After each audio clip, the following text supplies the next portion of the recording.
Eu percebi o jeito que meu primo me olhava, e quando nossos olhos se encontraram naquela noite, eu soube que nada mais seria como antes. Antes de começar essa história, eu quero te fazer um convite especial. Se você gosta desse tipo de conteúdo, de histórias reais e envolventes como essa que você vai ouvir agora, considere se tornar membro do canal. Seu apoio faz toda a diferença para que eu continue trazendo relatos como esse e você ainda tenha acesso a benefícios exclusivos. Vamos lá, clica ali e vira membro da nossa comunidade. Meu nome é Jefferson, tenho 26 anos e eu nunca imaginei que ia passar por isso. Sabe aquelas situações que você acha que só acontecem em filme? Pois é, aconteceu comigo. Tudo começou quando minha família decidiu fazer uma reunião de fim de ano na casa da minha tia, lá no interior de Minas. Eu não via meus primos há uns 2 anos, desde antes da pandemia. A vida adulta faz isso com a gente, né? Todo mundo ocupado, cada um na sua cidade, na sua correria. Quando cheguei na casa da minha tia, no sábado à tarde, a primeira pessoa que me recebeu foi o Enzo, meu primo. A gente sempre foi próximo quando éramos crianças, brincava junto, aquela coisa de primo que cresceu junto nas festas de família. Mas fazia tempo que a gente não se via pessoalmente. E cara, ele mudou muito. O Enzo que eu lembrava era aquele moleque magrelo, meio tímido, que ficava no canto jogando videogame. O Enzo que abriu o portão pra mim tinha 24 anos, estava com o shape todo definido, barba feita, um sorriso que eu não sei explicar. Mas algo mexeu comigo quando ele me abraçou. Primo, quanto tempo, cara? Ele disse, me apertando forte naquele abraço. Eu senti um calor estranho. Pensei que fosse só o sol quente de Minas, sabe? Mas não era. Entramos na casa e logo a família toda foi chegando. Tios, tias, primos mais novos. Aquela bagunça gostosa de reunião de família. Minha mãe já estava na cozinha ajudando minha tia com a comida. Meu pai conversando com meus tios no quintal sobre futebol e política. Ambiente normal, nada fora do comum, mas eu não conseguia parar de reparar no Enzo. Ele estava diferente. Não só fisicamente.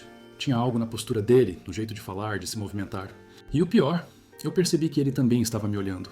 Não era aquele olhar de primo que encontra primo depois de anos. Era outra coisa. No começo, eu tentei ignorar. Para com isso, Jefferson. É seu primo, cara. Você tá viajando? Eu pensava comigo mesmo toda vez que nossos olhares se cruzavam, mas era impossível não notar. Durante o almoço, ele sentou do meu lado. A mesa estava cheia, todo mundo conversando alto, rindo, contando casos.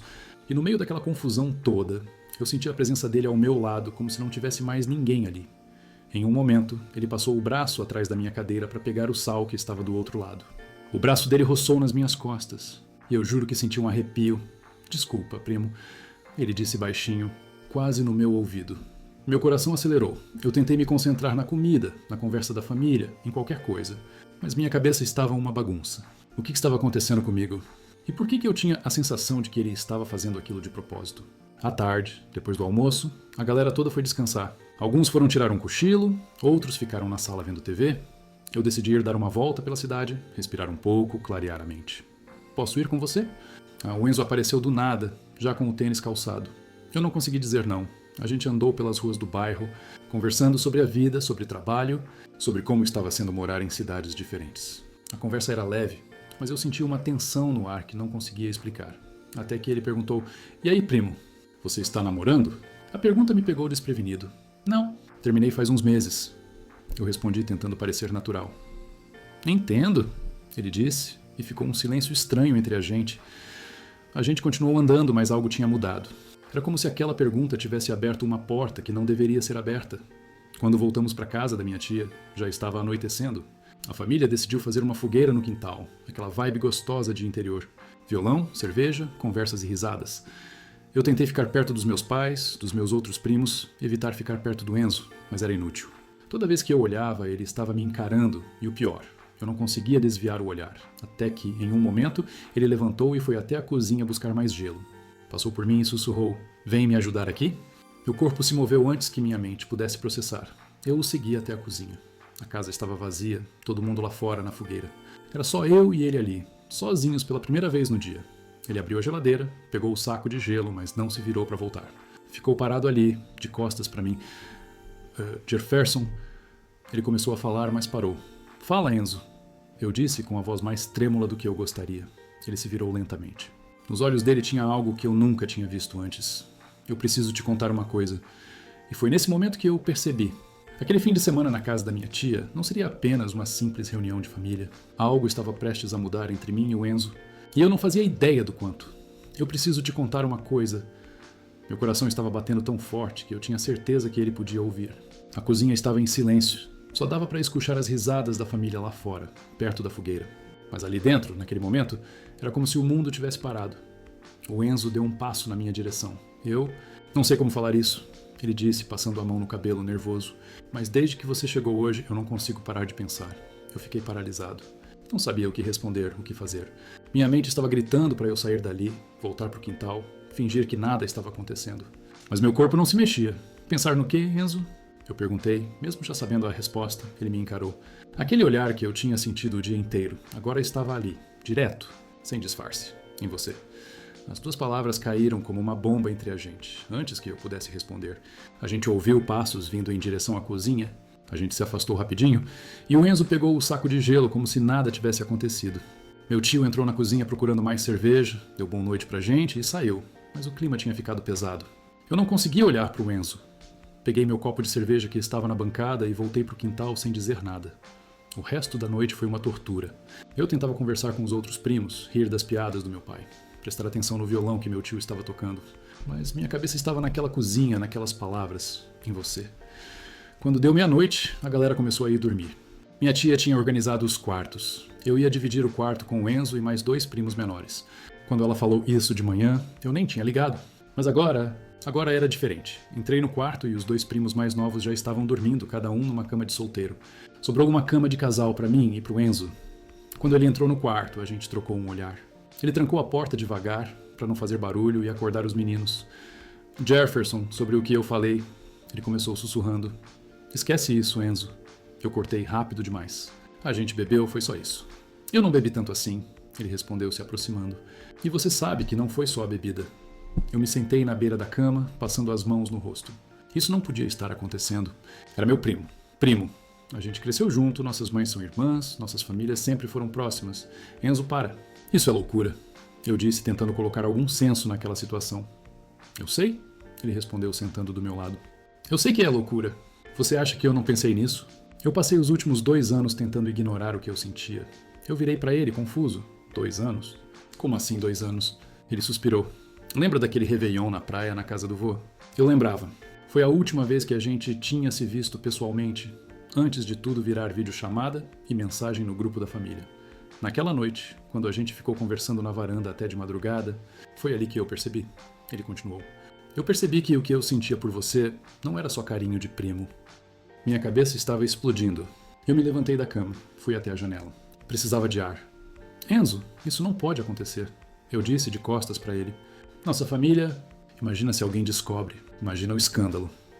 Ninguém vai descobrir nada, porque não tem nada para descobrir.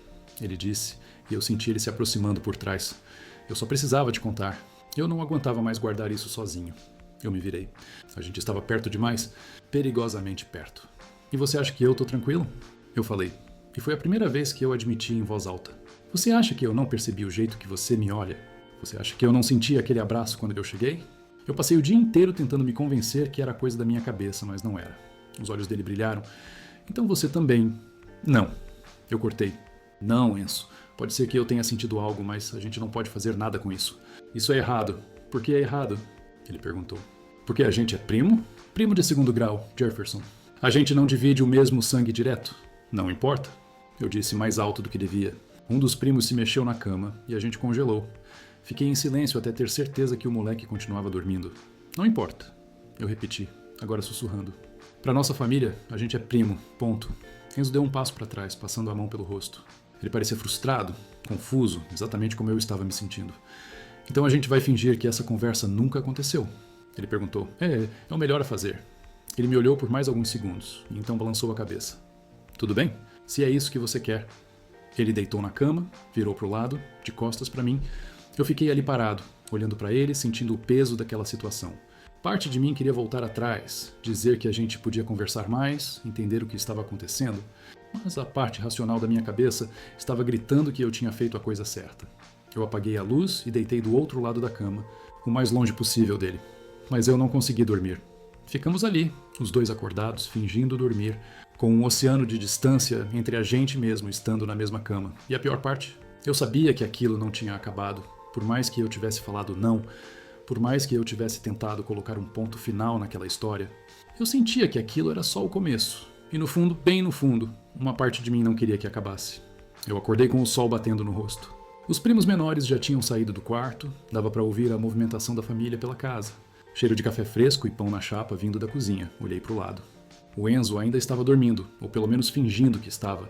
A luz do sol iluminava o rosto dele, e eu fiquei ali, só observando por alguns segundos. Até que percebi o que estava fazendo e levantei rapidinho da cama. Tomei banho, me vesti e fui para a cozinha tomar café. Minha mãe e minha tia estavam preparando o café da manhã. Meus tios já estavam na mesa conversando. Tudo muito normal, muito família. Como se meu mundo não tivesse virado de cabeça para baixo na noite anterior. Dormiu bem, filho? Minha mãe perguntou, me dando um beijo na testa. Dormi, mãe. Eu menti. Sentei na mesa e fiquei mexendo no celular, tentando parecer ocupado. Não queria conversa, não queria olhar para ninguém. Só queria que aquele dia passasse logo. O Enzo apareceu uns 15 minutos depois. Ele cumprimentou todo mundo, pegou uma xícara de café, mas não sentou perto de mim. Ficou do outro lado da mesa conversando com meu pai sobre não sei o quê. Ele estava agindo super normal, como se nada tivesse acontecido. E isso me irritou. Como ele conseguia fingir tão bem? Como ele estava ali, rindo, conversando, sendo o primo querido de sempre depois de tudo que tinha falado ontem. Terminei meu café e saí para o quintal. Precisava ficar sozinho, pensar, organizar minha cabeça. Mas sozinho eu não fiquei por muito tempo. Posso sentar? A voz do Enzo veio de trás de mim. Eu não respondi, mas também não disse que não. Ele sentou na cadeira ao lado, ficou em silêncio por um tempo. Dava para sentir a tensão no ar. Eu não dormi nada essa noite. Ele começou. Fiquei pensando em tudo que a gente conversou. Enzo... Eu comecei, mas ele me interrompeu. Deixa eu terminar. Ele pediu. Eu sei que você falou que a gente devia esquecer. E eu tentei. Eu jurei pra mim mesmo que ia acordar hoje e ia ser o primo de sempre. Ia tratar você como primo. Ia fingir que nada tinha mudado. Ele parou, respirou fundo. Mas eu não consigo, Jefferson. Eu fechei os olhos. Não queria ouvir aquilo. Não queria sentir o que estava sentindo. Eu não tô pedindo nada. Ele continuou. Eu não tô dizendo que a gente tem que fazer alguma coisa com isso. Eu só preciso que você saiba que é real. O que eu sinto é real. Eu abri os olhos e finalmente olhei para ele. Tinha uma vulnerabilidade no olhar dele que me pegou desprevenido. Não era mais o Enzo confiante da noite passada. Era um cara confuso, assustado, exposto, igual eu. E o que você quer que eu faça com essa informação? Eu perguntei, tentando manter a voz firme. A gente não pode simplesmente ignorar que somos da mesma família. Não é só sobre a gente. É sobre todo mundo ali dentro. Eu sei, ele respondeu. Você acha que eu não penso nisso? Você acha que é fácil pra mim? Então por que você não para de insistir? Eu perguntei e saiu mais duro do que eu pretendia. Ele ficou quieto. Levantou da cadeira. Você tem razão, ele disse. Desculpa, eu não vou mais tocar no assunto. E ele voltou pra dentro da casa. Eu fiquei ali, sozinho no quintal, com um nó na garganta e um aperto no peito. O resto do domingo foi estranho. O Enzo me evitou o dia todo. Quando a gente estava no mesmo ambiente, ele conversava com todo mundo menos comigo. Quando nossos olhares se cruzavam, ele desviava rapidinho, e isso doía mais do que eu esperava. À tarde, minha mãe anunciou que a gente ia embora depois do jantar. Eu senti um alívio, mas também uma tristeza que não fazia sentido. Eu queria ir embora, queria distância, queria voltar para minha vida normal. Mas ao mesmo tempo, a ideia de ir embora sem resolver aquilo com o Enzo me deixava mal. Durante o jantar, ele continuou me ignorando. Ria das piadas dos tios, ajudava minha tia a servir a comida, brincava com os primos menores. Tudo normal, tudo perfeito, menos entre a gente. Quando chegou a hora de ir embora, todo mundo foi se despedir. Abraços, beijos, promessas de se ver mais vezes, a rotina de sempre. Quando chegou a vez do Enzo, ele me deu um abraço rápido, daqueles abraços protocolares de despedida. Nenhum olhar especial, nenhuma palavra sussurrada. Nada. Até a próxima, primo. Ele disse, e a palavra primo soou como uma facada. Entrei no carro com meus pais. Durante todo o caminho de volta, eu fiquei quieto, olhando pela janela enquanto minha mãe comentava como tinha sido bom rever todo mundo. Quando cheguei em casa, joguei a mala no quarto e me deitei na cama. Peguei o celular. Fui direto no Instagram do Enzo. E foi aí que eu vi uma foto que ele tinha postado há 2 horas. Uma foto da fogueira, da família toda reunida com a legenda Família é tudo. Fim de semana inesquecível. Mas não foi a legenda que me chamou a atenção. Eu estava na foto. No canto, meio desfocado, mas estava lá. E ele tinha dado zoom, colocado um filtro que me destacava no meio de todo mundo. Era sutil. Ninguém mais ia reparar. Mas eu reparei. E naquele momento eu entendi. Aquilo não tinha acabado. Não importava o quanto a gente tentasse negar. Não importava o quanto a gente se afastasse. Algo tinha mudado entre mim e o Enzo naquele fim de semana. E eu tinha 3 opções. Ignorar e fingir que nada tinha acontecido. Bloquear ele da minha vida ou fazer a única coisa que eu estava com medo de fazer desde que cheguei naquela casa. Admitir que eu também sentia. Passou uma semana. 7 dias desde que eu tinha voltado para casa. 7 dias fingindo que estava tudo bem, que era só voltar para a rotina e aquilo ia passar. Mas não passou. Toda vez que eu pegava o celular, eu olhava aquela foto. Toda vez que o grupo da família mandava alguma mensagem, meu coração acelerava pensando que podia ser ele. Mas o Enzo não mandava nada. Nem no grupo, nem no privado. Silêncio total. Até que numa quinta-feira à noite, meu celular vibrou. Era ele. Jefferson, a gente precisa conversar. Eu fiquei olhando para a mensagem por uns 5 minutos. Meus dedos tremiam. Eu podia ignorar. Podia deixar no vácuo. Podia bloquear e seguir com minha vida. Mas eu não fiz nada disso. Sobre o quê? Eu respondi, mesmo sabendo exatamente sobre o quê. Você sabe sobre o quê? Suspirei. Liguei para ele. Ele atendeu no primeiro toque. Oi. A voz dele saiu baixa, meio hesitante. Oi. Eu respondi. Ficamos em silêncio por alguns segundos. Aquele silêncio pesado, cheio de coisas não ditas. Eu não aguento mais, Jefferson, ele disse. Eu tentei esquecer. Eu tentei seguir em frente. Mas eu não consigo parar de pensar em você. Eu fechei os olhos. Parte de mim queria desligar. A parte racional, a parte que sabia que aquilo só podia dar errado, mas a outra parte, a parte que eu tinha tentado calar a semana inteira, essa parte queria ouvir mais. Enzo, a gente já conversou sobre isso. Eu sei. Ele me interrompeu. Eu sei de tudo que você vai falar. Que a gente é primo, que a família não ia aceitar, que é complicado demais. Eu sei de tudo isso. Mas isso muda o que a gente sente? Não muda o que é certo ou errado, eu respondi. E quem decide o que é certo ou errado? Ele perguntou. A sociedade? A família? Ou a gente? Eu não tinha resposta para isso. Jefferson, eu só quero entender uma coisa. Ele continuou. Você sente ou não sente? Porque se você olhar para mim e falar que não sente nada, que foi tudo coisa da minha cabeça, eu juro que eu paro. Eu juro que eu nunca mais toco nesse assunto. Meu coração estava disparado. Era a hora da verdade. Eu podia mentir. Podia dizer que não sentia nada, que era só ele, que eu só via um primo quando olhava para ele. Mas eu não consegui. Eu sinto. As palavras saíram antes que eu pudesse segurá-las. Eu sinto, Enzo. E isso me assusta pra caralho. Ouvi ele suspirar do outro lado da linha. Finalmente, ele disse. Finalmente você admite? Mas isso não muda nada. Eu continuei rapidamente. A gente sentir não faz isso ser menos complicado. Não faz isso ser menos arriscado. Eu sei, ele respondeu. Mas pelo menos agora a gente está sendo honesto. E a gente pode decidir o que fazer com isso. E o que você acha que a gente deve fazer? Eu perguntei. Ele ficou em silêncio por um momento. Eu tô indo aí, ele disse. O quê?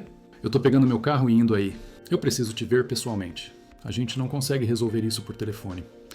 Enzo, é quase 10 da noite. Você vai dirigir 3 horas agora? Eu dirijo 6 se for preciso, ele respondeu.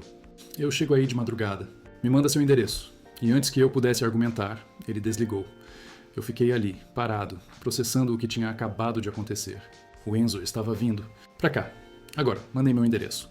Não tinha mais volta. Fui pro banho, tentando organizar meus pensamentos. Troquei de roupa umas 3 vezes. Arrumei o apartamento. Fiz café mesmo sabendo que não ia conseguir dormir de qualquer jeito. 2h40 da manhã. A campainha tocou. Eu abri a porta. O Enzo estava ali, com a mesma roupa que devia ter saído de casa. Cabelo bagunçado, olheiras. Ele tinha dirigido 3 horas para me ver. Oi, ele disse. Você é louco? Eu respondi, mas não consegui esconder um sorriso. Ele entrou. Eu fechei a porta. A gente ficou ali parados na sala, só se olhando. E agora? Eu perguntei. Agora a gente para de fugir. Ele respondeu. Ele deu um passo na minha direção, depois outro, até que a gente estava frente a frente, sem nada entre a gente a não ser o ar pesado e todo aquele sentimento reprimido. Jefferson, eu não vim aqui para te pressionar, ele disse. Eu vim porque eu preciso que você entenda que isso que a gente sente é maior do que qualquer regra, do que qualquer julgamento. Ele pegou minha mão, a gente pode ignorar, a gente pode fingir que não existe. Mas eu garanto que daqui a 10 anos você vai olhar para trás e vai se perguntar, e se? Eu olhei para a mão dele segurando a minha. Era tão simples, tão natural. Como se sempre tivesse sido assim. E se der errado? Eu perguntei. E se a família descobrir? E se a gente acabar destruindo tudo? E se der certo? Ele respondeu. E se a gente for feliz? E se isso for a coisa mais real que a gente já sentiu? Eu fechei os olhos. Respirei fundo e tomei a decisão. Eu puxei ele para perto e encostei minha testa na dele. A gente ficou ali, naquela proximidade, só sentindo, só existindo naquele momento. A gente vai ter que ser cuidadoso, eu disse. A família não pode saber. Não agora. Talvez nunca. Eu sei, ele respondeu. E isso vai ser difícil. Vai ser complicado. Vai ter momentos que a gente vai querer desistir.